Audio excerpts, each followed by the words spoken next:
Bienvenue à toutes et à tous dans Talk Afrique sur Média TV Afrique. Merci d'être avec nous pour ce nouveau numéro. Au menu, la 3e édition du programme Compact with Africa, cette initiative allemande au nom du G20, lancée en 2017 par la chancelière allemande Angela Merkel, est ouverte à tous les pays d'Afrique. Elle a pour objectif d'attirer et amplifier les investissements privés en Afrique, y compris en matière d'infrastructure. Le programme veut favoriser un partenariat qui permet également aux investisseurs d'accéder aux marchés africains. Pour cette édition, 12 pays sont conviés à cette rencontre tenue à Berlin les 19 et 20 novembre, 2 ans après le lancement ou son lancement. Quel bilan faire de cette initiative? Qu'est-ce que cette coopération multilatérale peut concrètement apporter aux pays concernés du continent? Eh bien, pour en parler, 2 invités avec moi sur ce plateau. Le professeur Omar Ba, merci d'être avec nous sur ce plateau. Je vous remercie de cette invitation. Alors, juste préciser que vous êtes professeur d'économie à l'université Cheikh Anta Diop de Dakar. Avec nous également sur ce plateau, Alpha Wali Diallo. Alpha, merci d'avoir accepté notre invitation. Tout le plaisir est pour moi, Abdoulaye. Alpha Wali Diallo est donc spécialiste en relations internationales. On va rester d'ailleurs avec vous, on le disait à l'entame de cette émission, les 19 et 20 novembre.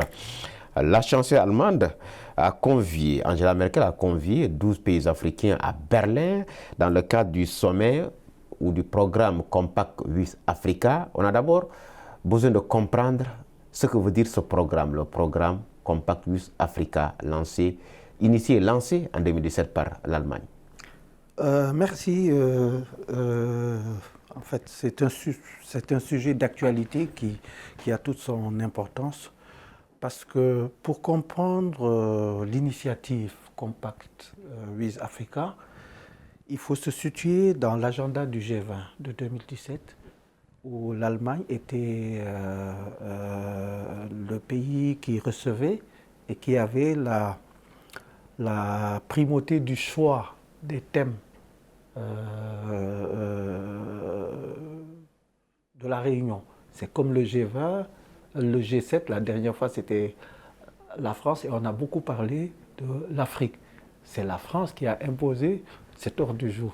Et en 2017 à Hambourg, c'était la même chose. Et pourquoi l'Allemagne? Parce qu'à un moment donné, les Allemands se sont rendus compte qu'ils étaient en retard en Afrique. L'Allemagne de l'après-guerre ne s'est jamais intéressée à l'Afrique. Ils avaient laissé le terrain à la Grande-Bretagne et à la France. C'est des réminiscences de l'armistice. Donc l'Allemagne s'occupait de l'Afrique quand il s'agissait du développement culturel, sportif et autre chose, mais pas dans le monde des business. Donc, et même dans les cercles restreints d'hommes d'affaires allemands, ils ne parlaient pas de l'Afrique. L'Allemagne a un système parlementaire, mais le président, qui est honorifique de leur président, était africain. Il aimait l'Afrique. Et à chaque fois qu'il visitait certains pays africains à titre honorifique, il venait, il leur disait, mais écoutez, il faut changer de paradigme, il faut s'intéresser à l'Afrique, parce qu'il y a des possibilités extraordinaires. Et nous avons un devoir d'aider au développement de l'Afrique. Il aura fallu que les mutations géopolitiques, l'arrivée de la Chine en Afrique, de l'Inde, le début du protectionnisme américain qui signifie les exportations allemandes commencent à avoir un problème parce que leur marché de prédilection, c'était le marché nord-américain. Ils ont commencé à réfléchir à une nouvelle politique allemande africaine. Et ayant peur, ils n'ont pas pris leur initiative de leur propre chef. Ils sont passés à travers le G20 avec un représentant africain, l'Afrique du Sud. Et la question, c'était de voir comment anticiper ce développement fulgurant de la Chine, de l'Inde on reviendra sur question entre la Chine et l'Afrique. Notamment, alors, on a parlé de cette initiative Compact with Africa, on le disait tantôt, cette édition s'est tenue à Berlin avec 12 pays conviés notamment. Alors on voudrait savoir, professeur Omar Ba, les objectifs de départ de cette initiative allemande. Oui, comme cela a été développé tout à l'heure, l'Allemagne en fait, depuis la fin de la Seconde Guerre mondiale, s'était repliée sur elle-même en relation directe par rapport aux États-Unis. Et surtout avec l'Union européenne, donc l'Allemagne a beaucoup plus axé sa politique de développement à travers, si vous voulez, les filières de l'Union européenne. L'Allemagne a injecté beaucoup d'argent pour le développement dans les pays africains et autres, mais par l'intermédiaire de l'Union européenne. Mais au fur et à mesure, donc, les Allemands ont constaté la prééminence, si vous voulez, donc, des pays et non plus donc, des groupements. Ils ont vu donc, la puissance de la Chine qui s'est intégrée, les États-Unis qui sont en train de vouloir revenir pour s'implanter comme il faut au niveau africain. Et ils ont vu que aussi bien la France que la Grande-Bretagne ont leur propre politique vis-à-vis de l'Afrique, bien que faisant partie de l'Union européenne. Et donc, ils se sont dit qu'il est temps pour eux d'avoir leur propre politique, nonobstant la politique de l'Union européenne, avoir leur propre politique des relations avec l'Afrique, puisque le XXIe siècle risque d'être donc un grand bouleversement dans le cadre des échanges économiques mondiaux, dans la mesure où l'Afrique devrait être vraiment le terrain de prédilection des investissements en vue donc d'une croissance économique par rapport donc à l'augmentation de la population, surtout au niveau donc du continent, puisque nous dépassons déjà le milliard et quelques. Et véritablement, le marché se trouvera en Afrique pour le XXIe siècle. Alors, justement, lors de cette rencontre à laquelle ont été conviés plutôt 12 pays africains, il a beaucoup été question du bilan de ce programme ou de cette coopération multilatérale entre l'Allemagne et ces pays africains. Aujourd'hui, si on doit faire le bilan à votre niveau, qu'est-ce qu'on peut retenir? Oui. Ce qu'on peut voir, c'est que l'Allemagne n'a pas été, si vous voulez, extrêmement rapide et n'a pas développé comme il faut ses relations individuelles directes par rapport aux pays africains, puisque ça passait toujours par l'Union européenne. Mais sur le plan des échanges, on a vu qu'il y a un retard de l'Allemagne, comme on le disait tout à l'heure, par rapport à ces pays africains. Et l'Allemagne faisait se rattraper, puisque l'économie du XXIe siècle aura comme socle de développement, ce sera l'Afrique. Bien que les États-Unis d'ailleurs soient en situation dans leur politique actuelle, si vous voulez, donc de containment, ce qu'ils disent, donc ils veulent faire, si vous voulez, donc une certaine restriction, mais au niveau des échanges, ils veulent s'implanter en Afrique. Et on voit même d'autres pays qui viennent également, tels que la Russie, etc. Donc l'Allemagne a senti que si elle tarde, elle risque d'être donc marginalisée dans les activités économiques, les activités de développement en Afrique. Et je pense que depuis que l'initiative a été lancée, au démarrage, on voit que c'est encore assez poussif, mais maintenant, ils veulent peut-être à partir de 2019, 2020 surtout, ils veulent vraiment présenter des programmes concrets. Parce que l'Afrique a besoin de programmes concrets. C'est-à-dire donc des programmes d'investissement, des programmes d'échange, des programmes d'installation d'entreprises allemandes sur le plan des activités. C'est ça dont a besoin l'Afrique. Et je pense qu'actuellement, comme on l'a précisé tout à l'heure, les grands marchés internationaux de l'Allemagne commencent à se raréfier et à diminuer d'importance. C'est le cas en Chine, c'est le cas également même en Europe pour leurs exportations et c'est le cas aux États-Unis. Donc il faut trouver des marchés pour leur production économique, pour leur production industrielle. Et l'Afrique est toute désignée pour cela. Alors, Alpha Wali, à votre niveau, le bilan, c'est vrai qu'on parle lors de ce sommet, il a été question, Angela Merkel plutôt a précisé que 800 entreprises allemandes seulement, même s'il faut mettre les guillemets, seulement sont actives en Afrique. Pour autant, comment on peut analyser ou on peut apprécier le bilan de ce partenariat entre l'Allemagne et l'Afrique ces 2 dernières années après le lancement du programme? Déjà, on ne peut pas parler de bilan pour une initiative qui a commencé, une initiative multilatérale qui a commencé en 2017. C'est-à-dire on est encore aux prémices. Hein. Non, c'est-à-dire de faire une évaluation avant de... Voilà, une évaluation de mi-parcours. Et les Allemands se sont rendus compte qu'il y avait un problème dans le compact.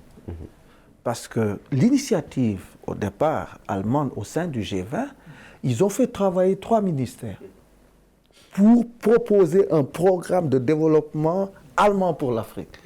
Le ministère des Finances, qui a produit le Compact With Africa, le ministre allemand de l'économie, qui avait sorti un rapport pro-Africa, et aussi le ministre de l'intégration allemande qui avait soumis un plan Marshall pour l'Afrique. Et ce plan Marshall prenait beaucoup plus en compte les besoins de l'Afrique. C'était à l'instar du plan Marshall. Et ça, c'était des initiatives allemandes. Mais l'Allemagne devait soumettre ça aux pays membres du G20 pour une approbation. Et lors de la soumission, avant même le truc, ils ont choisi le compact à la place du plan Marshall.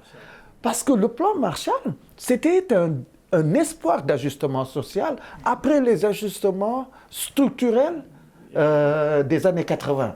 C'est-à-dire, on s'est rendu compte, parce que ce sont les mêmes institutions de Bretton Woods, ils se sont rendus compte que dans leur plan de développement, ils ne prenaient pas en considération la dimension sociale. C'est le problème de l'Afrique. En l'an 2100, on fera à peu près peut-être dans les 3 milliards et qu'on sort. Il y a un réel problème de développement. Et la question que répondait le plan Marshall était à savoir comment créer des emplois chaque année pour doter cette jeunesse africaine d'un avenir sans détruire l'environnement. Ils l'ont mis de côté. Et pourtant, le programme Africa également a ses objectifs avec la réduction du flux migratoire de l'Afrique vers l'Europe. Regardez le compact With Africa. Qu'est-ce que le compact With Africa? En fait, c'est un accord entre l'Allemagne et certains pays. Et que dit cet accord? Le gouvernement allemand va faciliter la mobilisation des investissements étrangers pour financer le développement. Donc, l'Allemagne se limite à un lien. Il va donner des garanties aux banques nationales et internationales, aux multinationales allemandes, pour leur permettre d'accéder au marché africain. Où est le développement dans ça? C'est-à-dire, l'accent est beaucoup mis sur la protection des investissements directs étrangers que sur le développement de l'Afrique. C'est la différence entre le plan Marshall et le compact ISA. C'est pour cela que ce compact With Africa a des problèmes de démarrage. Parce que les Africains, on est devenus matures maintenant. Parce que quand tu les lis, c'est un peu une version du consensus de Washington. On va te parler de démantèlement des barrières douanières. On va te parler de privatisation pour des entreprises allemandes cette fois-ci. Ce n'est pas sous l'onction du FMI et de la Banque mondiale. C'est ça. Et certains se sont dit non. Les mêmes causes vont produire les mêmes effets. Et alors aujourd'hui, on a des partenariats avec la Chine qui sont dépourvus de conditionnalité. C'est du win-win. Même s'ils disent que ce compact va faire, ça va peser sur la dette de certains pays africains qui est déjà lourd. Parce qu'il s'agit d'aller emprunter sur le marché financier qu'ils avaient déjà inondé. Grâce à leur politique financière, la triade, les États-Unis, l'Europe et le Japon ont inondé par leurs pratiques de finance internationale le marché financier de liquidités qui sont à disposition de ces banques et de ces multinationales pour maintenant financer le développement de l'Afrique. À ces gens-là, ils pensent en termes de marché, en termes de profit. Le développement n'est pas synonyme de gain de marché. C'est ça notre problème. Alors, professeur, c'est vrai qu'on va toujours rester dans le cadre de ce sommet, même si, voilà, s'il y a des questions subsidiaires, parce que déjà, Angela Merkel, lors du sommet, a dit que désormais, l'Afrique sera la priorité par rapport à l'Asie. C'est ça. Qu'est-ce que cela signifie pour vous en tant qu'économiste? Oui, ça veut dire que l'Allemagne va de plus en plus orienter ses investissements, ses chefs d'entreprise, ses industries vers l'Afrique. Parce que, comme je le disais tout à l'heure, il y a une baisse de l'importance de l'Allemagne au niveau de la Chine. Vous avez accès l'essentiel. Donc, c'est ce que ça veut dire. Oui. Les investisseurs seront maintenant désormais orientés vers l'Afrique. Vers l'Afrique pour ce 21e siècle. Mais en quoi faisant? Évidemment, il faut savoir quel chemin prendre. Parce que le vœu de pouvoir s'orienter vers l'Afrique dans le cadre des investissements, c'est bien. Parce que tous les investissements sont les bienvenus. Mais il faut que ces investissements puissent répondre un peu aux objectifs de développement de l'Afrique, c'est-à-dire des zones économiques de l'Afrique. Pourquoi? Concrètement, oui, concrètement, ce que je veux dire, rebondir sur ce que vous dites, qu'est-ce que finalement cette coopération multilatérale peut concrètement apporter à l'Afrique? Voilà. Essentiellement, l'Allemagne a une grande technologie industrielle. Et donc, son implantation, c'est-à-dire le fait qu'il y ait des accords avec déjà au démarrage avec un certain nombre de pays, peut permettre déjà, si vous voulez, cette implantation d'industrie allemande et cette implantation de création d'infrastructures. Puisque lorsque les industries s'installent, il leur faudra donc des infrastructures routières, autoroutières, ferroviaires pour pouvoir distribuer les produits fabriqués par ces industries à travers l'Afrique. Et donc le premier besoin donc, du continent africain, c'est une jonction des infrastructures à travers le continent. C'est-à-dire qu'on puisse quitter Dakar pour arriver jusqu'à Addis Abeba, de côté donc, de Casablanca jusqu'en Afrique du Sud. Pourquoi? Parce que lorsque les industries sont installées, donc la disponibilité, si vous voulez, des produits permettra donc d'élargir, si vous voulez, cette consommation et d'élargir ce développement. Et cette installation d'industrie va créer des emplois. Et cela va créer une certaine classe moyenne qui va se développer pour consommer les produits fabriqués par ces industries. Et je pense que c'est ce cap-là que devraient prendre les Allemands, dans la mesure où, en matière d'infrastructure, ils en construiront. Mais déjà, la Chine est en train de faire beaucoup d'infrastructures en Afrique. S'ils viennent, ils peuvent en construire, mais l'essentiel qu'ils devraient faire, c'est l'implantation d'industries, de structures de fabrication, que ce soit dans le domaine de l'automobile, dans le domaine de l'industrie pétrochimique, etc., pour créer des emplois, créer donc des ressources financières, de la main-d'œuvre et créer également donc une classe moyenne de consommateurs. Et c'est cela qui permettra justement cette implantation. Et je pense que dans leur objectif d'étude, ils doivent s'orienter vers justement ce principe. Tout en tenant compte aussi de l'existence donc de ces infrastructures utiles donc dans le développement de l'Afrique. Alors, Alpha Ouali Diallo, finalement, l'Afrique ou certains pays africains, qu'est-ce qu'ils peuvent tirer concrètement de ce programme? Vous avez parlé du plan Marshall, un plan ambitieux qui pourrait impulser une nouvelle dynamique de développement du continent. Mais ce programme WIS Africa, même si le bilan, comme on l'a apprécié tout à l'heure, s'il est un peu mitigé, mais qu'est-ce que l'Afrique peut tirer de ce programme Compact Africa? Ce que, à la lecture des documents du Compact, moi, je parle de ça, je me suis documenté sur ça, je suis en train de travailler sur ça. C'est clair, c'est un contrat entre parties. Chaque partie a des choses à respecter. Ce qu'on demande aux parties africaines, c'est de respecter les réformes qui seront données par ces institutions en vue de faciliter l'accès de leur marché aux investissements étrangers. La partie africaine. Et la partie allemande sera un rôle de facilitateur. Donc, je dis, ça ne peut pas marcher comme ça. Ils ont pris 3 pays cibles. Le Ghana, la Côte d'Ivoire, la Tunisie. Le Ghana et la Côte d'Ivoire, c'était pour des projets dans les domaines des énergies renouvelables.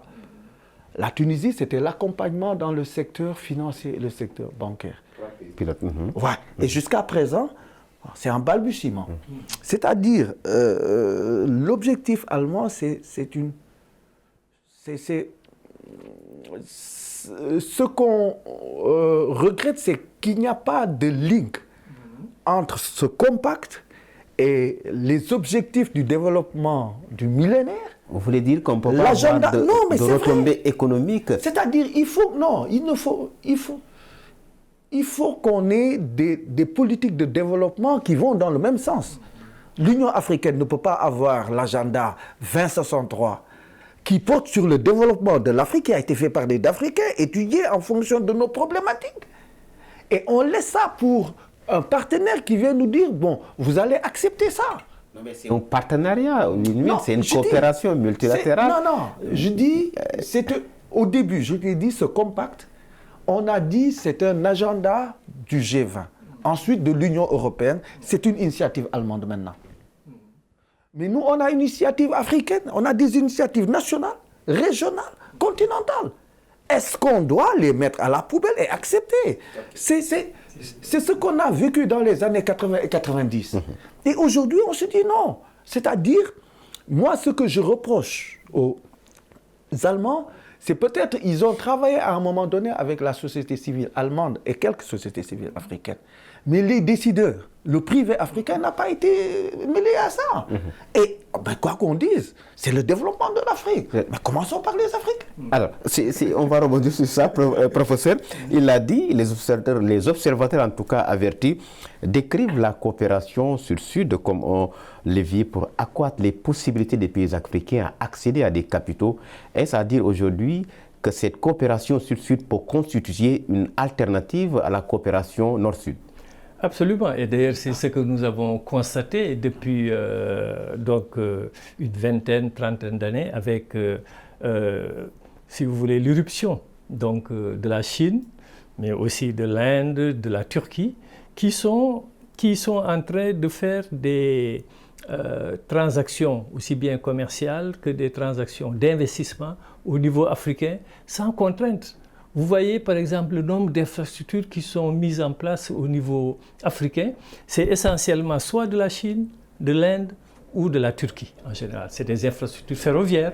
Vous allez en Afrique de l'Est, vous avez tout un ensemble d'infrastructures ferroviaires qui sont mises en place par la Chine, avec depuis le Kenya, qui passe également par l'Éthiopie, etc. Il y a aussi l'Inde qui fait des infrastructures au niveau de l'Afrique australe.